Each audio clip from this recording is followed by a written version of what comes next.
O que seria o Império Romano do Oriente? Que também é conhecido como Império Bizantino. Ele foi constituído por ocasião da divisão do Império Romano no ano de 395 pelo imperador Teodósio, entre seus dois filhos. O Ocidente ficou com Honório, enquanto o Oriente ficou com Arcádio. Essa parte do Império Romano, a parte oriental, teve uma história milenar até o seu fim oficial em 1453. E para falar do Império Romano do Oriente, é necessário falar acerca da capital. Enquanto a capital do Ocidente permaneceu na cidade eterna de Roma, que é a cidade bem mais conhecida, a do Oriente ficou na então capital construída na antiga colônia grega de Bizâncio. Por isso que esse império, ou a parte oriental, também é conhecido como Império Bizantino. Uma colônia que tinha sido construída ainda antes de Cristo, às margens do Bósforo. E essa capital foi construída pelo imperador Constantino, com toda a pompa, em 11 de maio de 330.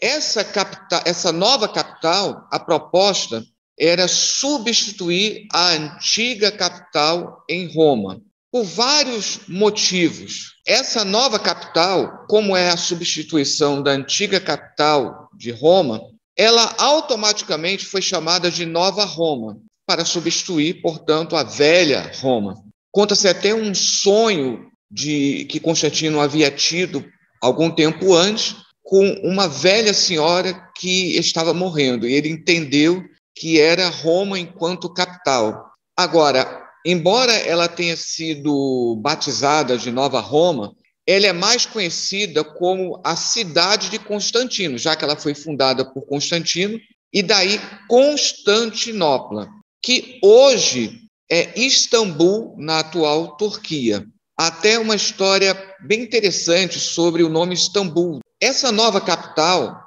ela só vai ser conhecida como Constantinopla tempos depois. O nome Nova Roma não pega, ela é mais conhecida na época como Bizâncio, já que, na verdade, essa nova cidade foi construída em cima de uma antiga cidade, ou você poderia chamar até de uma ampliação.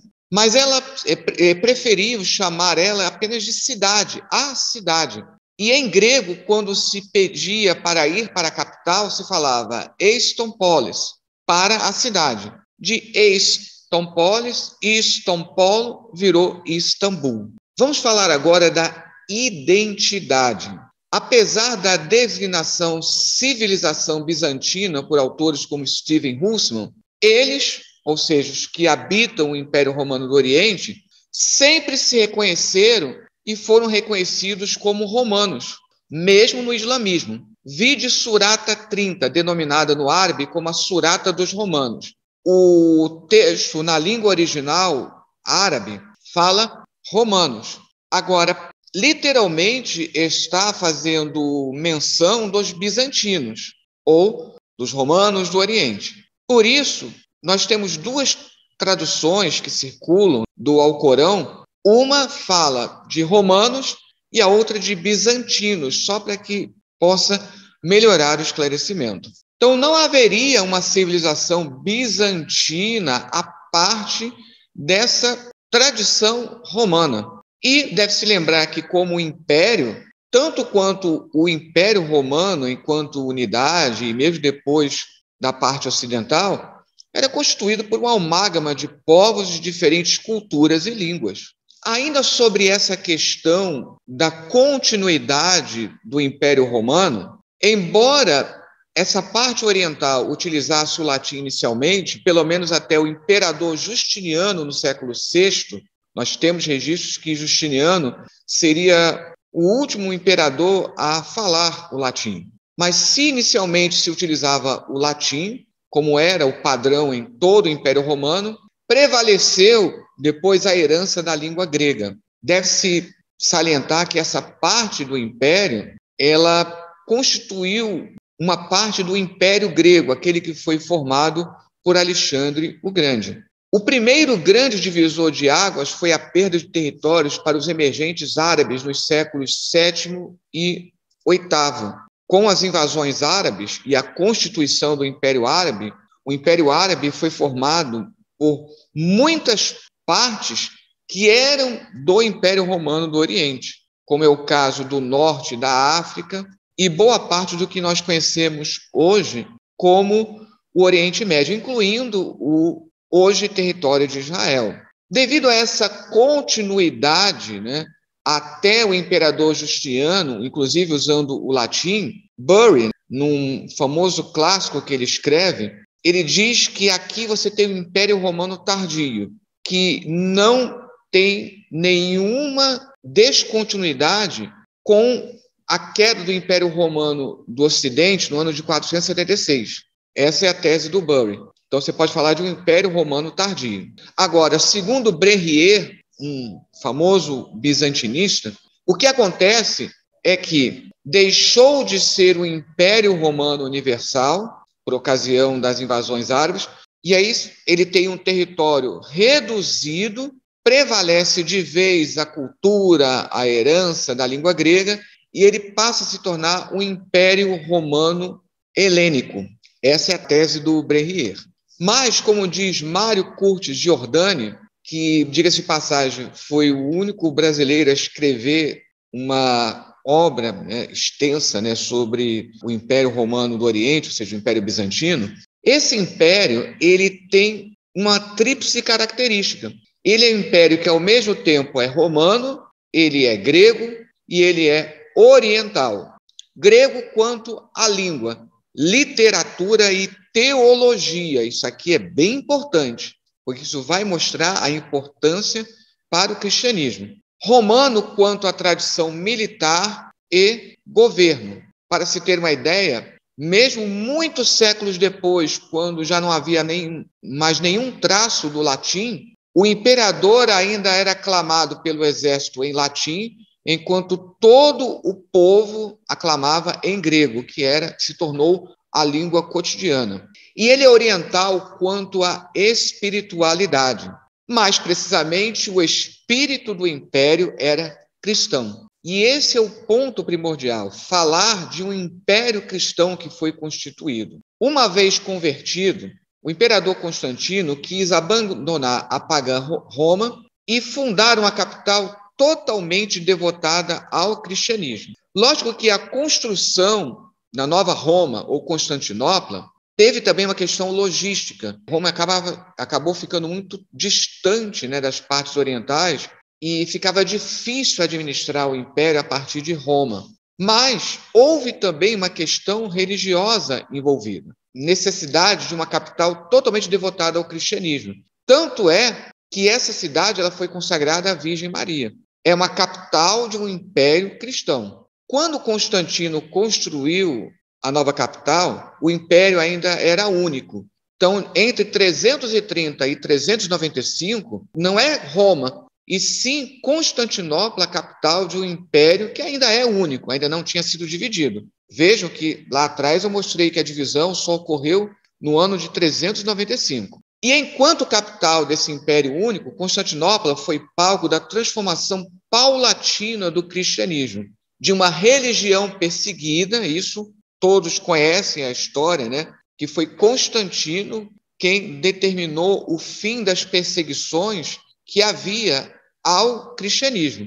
Então, de religião perseguida, ela se transformou na religião dos imperadores, até que, finalmente, o imperador Teodósio a tornou religião oficial do Império Romano em 380. Isso vai ser contado em detalhes por Paul Veyne no seu livro Quando o Mundo se Tornou Cristão. Até 394, um ano antes da divisão do Império, o cristianismo ainda era uma religião insegura ou que não tinha o seu domínio totalmente assegurado. Houve uma revolta no ano 394 que seria uma tentativa de retorno ao paganismo.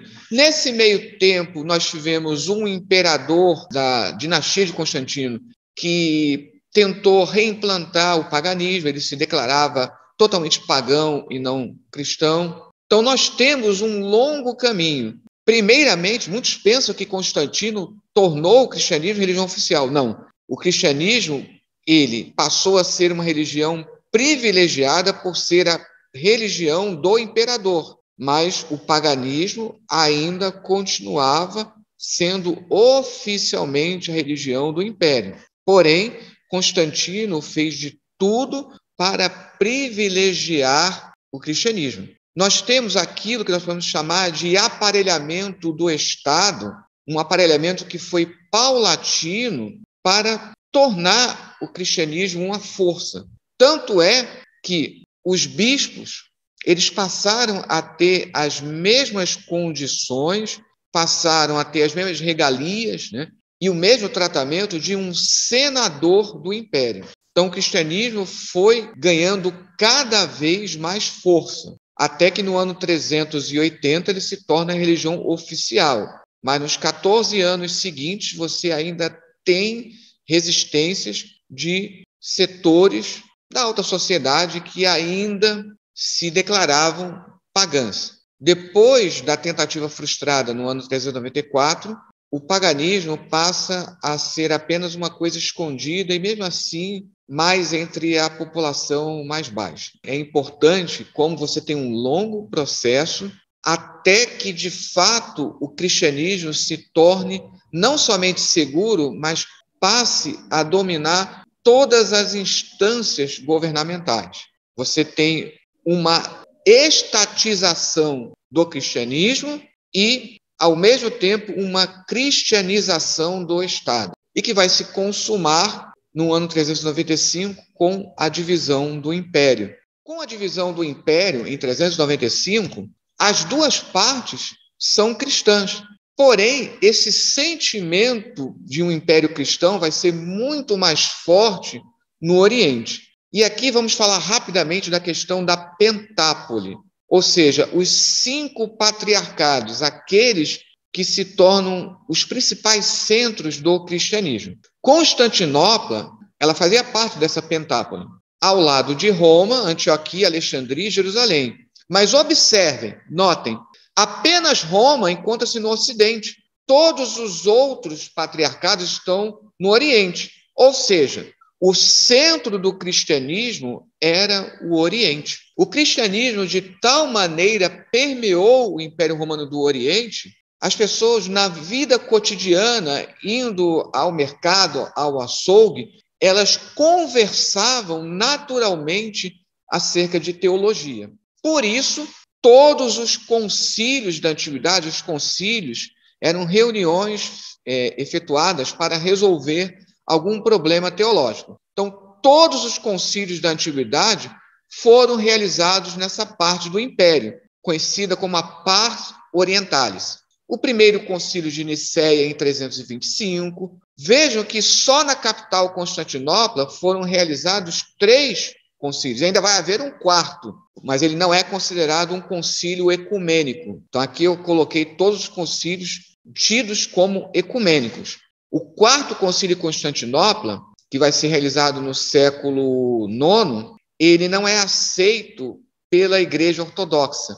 E é bem interessante que na teologia da Igreja Ortodoxa, eles têm uma escatologia toda voltada para a questão conciliar. Eles aguardam não apenas a volta de Jesus, mas aguardam o 8º concílio ecumênico. A importância que tem a questão dos concílios para a Igreja Ortodoxa, que é a herdeira, né, do Império Bizantino ou do Império Romano do Oriente. Então, vejam, os 2 concílios de Nicéia, tanto o primeiro quanto o segundo, 3 concílios em Constantinopla, na capital, ainda haverá um 4º, mas não é considerado ecumênico, como eu disse. O famoso concílio de Éfeso e o considerado o maior de todos, de Calcedônia, todos eles eram na parte oriental. Deve-se salientar, obviamente, que o primeiro concílio ainda é no Império Unificado, e o primeiro de Constantinopla também, mas, de qualquer forma, todos os concílios são realizados na parte oriental, ou que, a partir de 395, viriam a ser a parte oriental do Império. Você não tem nenhum concílio ecumênico realizado na parte ocidental. E, portanto, é bom salientar que, embora houvesse bons teólogos, tanto no Ocidente quanto no Oriente, ou seja, tanto teólogos, pensadores, os chamados padres da igreja, né? Tanto de fala latina no Ocidente quanto de fala grega no Oriente, eles foram tanto provocados quanto resolvidos por pensadores orientais. Então, você tem um problema teológico ocasionado por algum pensador oriental e ele vai ser resolvido por pensadores também orientais. Uma exceção seria o Tomo de Leão, que é promulgado pelo Papa Leão. Ele não comparece ao concílio, manda apenas delegados, e esses delegados inicialmente não são ouvidos, só quando percebem que está havendo um problema para decidir a questão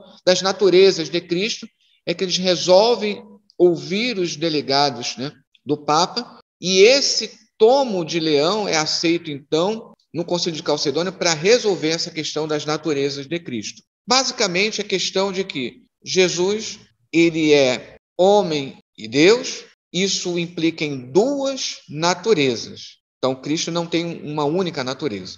São duas naturezas que convivem harmonicamente em Cristo. Essa explicação é dada por influência do Tomo de Leão no Concílio de Calcedônia. Mas a decisão final é dos orientais. Isso é preciso salientar. Apesar de toda essa importância do Império Romano do Oriente, é um império esquecido. Mesmo nas aulas de história na escola, você fala muito rapidamente, às vezes nem fala muito, né, sobre o Império Romano do Oriente. Por que aconteceu isso?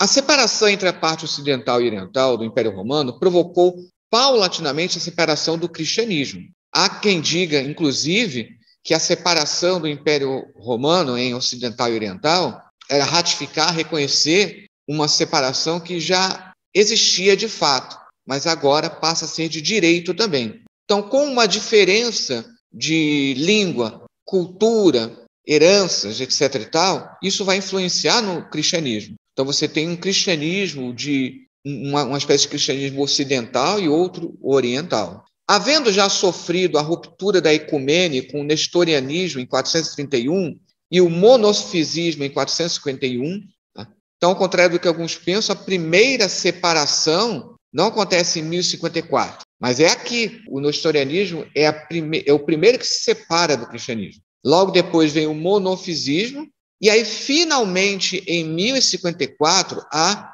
a separação oficial entre a Igreja Católica no Ocidente e a Igreja Ortodoxa no Oriente. Agora, apesar dessa separação oficial ou oficiosa no ano de 1054, porque no ano de 1054 há uma bula de excomunhão recíproca, né?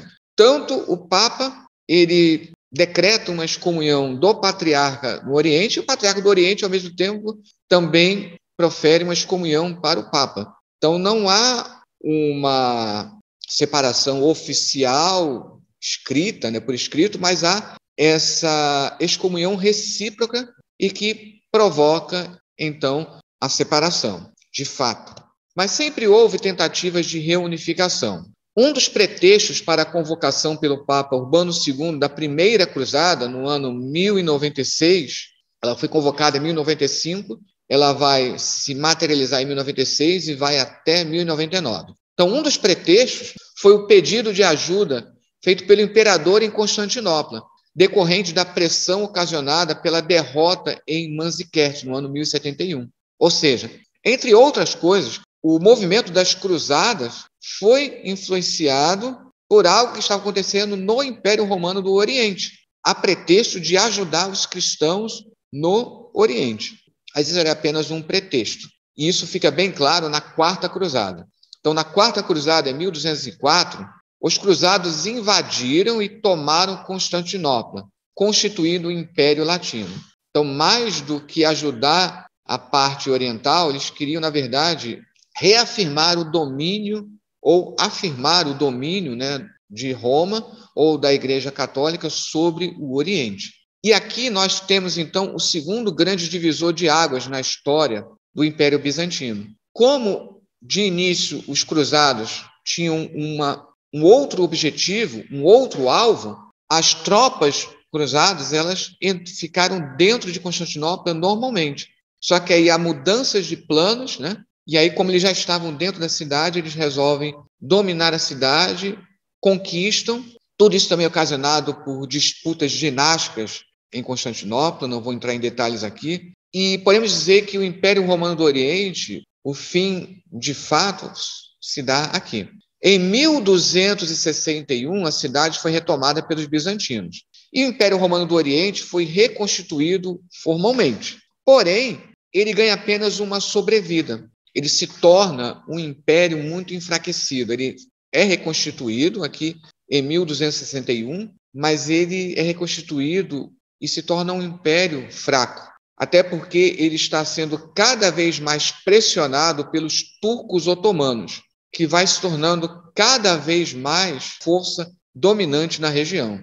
Então, a partir de 1261, o império, na verdade, vai resistindo a essas investidas dos turcos otomanos até a queda definitiva diante dos canhões do sultão Maomé II, ou no turco, né, Mehmet II, no dia 29 de maio de 1453. Então, o mês de maio, ele pode até ser considerado o mês de Constantinopla, porque no dia 11, Constantinopla foi fundada e no dia 29 de maio ela foi conquistada pelos turcos. Vale aqui salientar, rapidamente, Constantinopla ela quase tinha sido invadida pelos árabes lá no século VIII, mas eles resistiram graças aos muros fortes da cidade e graças a uma vitória naval, né, proporcionada por uma invenção recente, que era o fogo grego, que até hoje não se tem exatamente certeza de como era um segredo de Estado. Então, o fogo grego e as fortes muralhas, era uma muralha tríplice que foi construída em torno de Constantinopla, garantiram que a cidade resistisse durante muito tempo. Mesmo com a invenção dos canhões, demorou muito para que eles tinham que atravessar a primeira muralha, depois atravessar a segunda muralha, até chegar à terceira. E conta-se a história de que as tropas turcas já estavam desanimadas. Mas, finalmente, conta-se a história de que surgiu um eclipse, né, com uma lua avermelhada, chamada lua de sangue, e isso era entendido na antiguidade como bom sinal para os turcos. Enfim, foi mais de um mês de assédio, mesmo com os canhões, né, em cima, isso para se ter uma ideia de como as muralhas eram resistentes. E Maomé II estava quase desistindo de tomar a cidade. E é interessante também que havia uma profecia que dizia que a cidade só iria resistir durante 1000 anos. E, de fato, o império durou pouco mais de 1100 anos. Mas havia essa profecia circulando. Agora, é importante falar do legado desse império. Mesmo com o fim oficial, o espírito do Império Cristão permaneceu na Igreja Ortodoxa. A antiga bandeira do Império Romano do Oriente, uma bandeira amarela, tendo no centro uma águia de 2 cabeças, ainda tremula no Monte Athos, na Grécia. Esse monte que é um importante centro para o monasticismo e a vida espiritual para a Igreja Ortodoxa. Lógico que é apenas algo simbólico, mas é interessante como a Igreja Ortodoxa ela se compreende como mantendo vivo o espírito, né, desse Império Cristão, do Império Bizantino. E por falar de monasticismo, ou seja, a questão dos monges, que quando você estuda a Europa medieval, parece uma característica totalmente da Europa medieval, no entretanto, surgiu no Império Romano do Oriente, nas regiões da Síria e do Egito. Foi, então, posteriormente adotado na Europa, principalmente graças às regras de Bento de Núrcia, né, que é venerado igualmente no Ocidente e no Oriente. Então, dentro dessa questão da divisão da Igreja Católica no Ocidente e a Igreja Ortodoxa no Oriente, essa questão da visão, né, da compreensão de santos, né, você tem santos que são compartilhados tanto entre católicos quanto ortodoxos, mas tem alguns santos apenas na Igreja Ortodoxa. Por exemplo, Constantino, ele é considerado santo, né, foi canonizado na Igreja Ortodoxa, mas não é reconhecido como santo pela Igreja Católica. Outra coisa importante, o Império Romano do Oriente ainda foi responsável pela evangelização dos povos eslavos, começando pelo trabalho de Cirilo e Metódio no século IX. Inclusive, Cirilo, para poder evangelizar esses povos que não eram alfabetizados, não tinham uma escrita, ele criou um alfabeto a partir do alfabeto grego. Esse alfabeto é o alfabeto cirílico, que é utilizado por muitas línguas eslavas, entre elas o russo. Isso foi feito no século IX. Assim, pouco após a queda de Constantinopla, 1453, já no século XVI, 1500 e pouco, Moscou, na Rússia, ela foi reconhecida como a terceira Roma. A primeira Roma é a Roma tradicional, segunda Roma, Constantinopla, e aí Moscou passou a ser considerada a terceira Roma. A força hoje da Igreja Ortodoxa encontra-se na Rússia. Agora, o que isso tem a ver conosco, evangélicos, protestantes? Mesmo a reforma protestante, ela é tributária do Império Romano do Oriente, porque com a queda de Constantinopla para os turcos, muitos foram se refugiar no Ocidente, levando os preciosos manuscritos em grego do Novo Testamento, que foram utilizados pelos primeiros tradutores da reforma, que foram, portanto, caros para o movimento de traduções a partir das línguas originais. E não somente para a reforma. Hoje, quando se estuda acerca de crítica textual, ou seja, a reconstituição do que seria o texto original, porque nós não temos o texto original da Bíblia, temos justamente essas cópias, a maioria esmagadora desses manuscritos tem origem no que era, então, o Império Romano do Oriente. Aliás, essa questão da reforma protestante ser de uma certa, indiretamente tributária do Império Romano do Oriente, no início da reforma, inclusive, cogitou-se uma união entre a emergente igreja protestante, ou as igrejas protestantes, e a igreja ortodoxa. Mas questões doutrinárias ou dogmáticas impediram essa união. E aqui nós temos uma bibliografia. Nós temos aqui essa obra sobre Constantino, de 2014, de Barnes. Nós temos essa obra clássica de Berryer, Vida e Morte de Bizâncio. Aqui estão mostrando essa edição de 2006, mas o original é de 1949. Temos essa obra bem interessante de Bronworth, que tem como título Lost to the West, ou seja, Perdidos para o Ocidente. O esquecido Império Bizantino que resgatou a civilização ocidental. Temos essa obra de Bury, a história do Império Romano tardio, em 2 volumes no original, mas que foi colocado numa única edição, nessa de 2015. O original é do início do século XX, mas ele vai apenas até Justiniano. Temos essa obra do Mário Curtis Giordani, é mais abrangente, é a única escrita em português. O que você tem em português, na verdade, são traduções de autores estrangeiros. Tem essa obra de 2008, Bizâncio, a surpreendente vida de um império medieval, fundação de Constantinopla, como início da Idade Média, e 1453 como fim da Idade Média. 1453 é a data da queda de Constantinopla. Embora a historiografia francesa coloque 1453, mas por também ser o ano do fim da Guerra dos 100 Anos. Temos aí essa obra do Paul Veyne, quando o nosso mundo se tornou cristão, então pega desde 311 até 394. Essa obra do Russell, que fala apenas da queda de Constantinopla, de todos os fatos que levaram à queda de Constantinopla diante dos turcos. Também temos essa obra mais antiga, em que ele defende a ideia de uma civilização bizantina, como eu falei lá atrás. Falando de uma obra mais abrangente e mais recente, nós temos aqui a história da Universidade de Cambridge, do Império Bizantino. Ele estende até 1492. Temos essa obra que é clássica, apesar dela ser bem antiga. Aqui é uma edição de 2012. No entretanto, essa obra é do início do século XX e até hoje é uma obra que serve de parâmetro para se estudar o Império Bizantino. Temos essa edição aqui traduzida em português, de Bizâncio para o Mundo, que fala também sobre um legado, uma importância que o Império Bizantino teve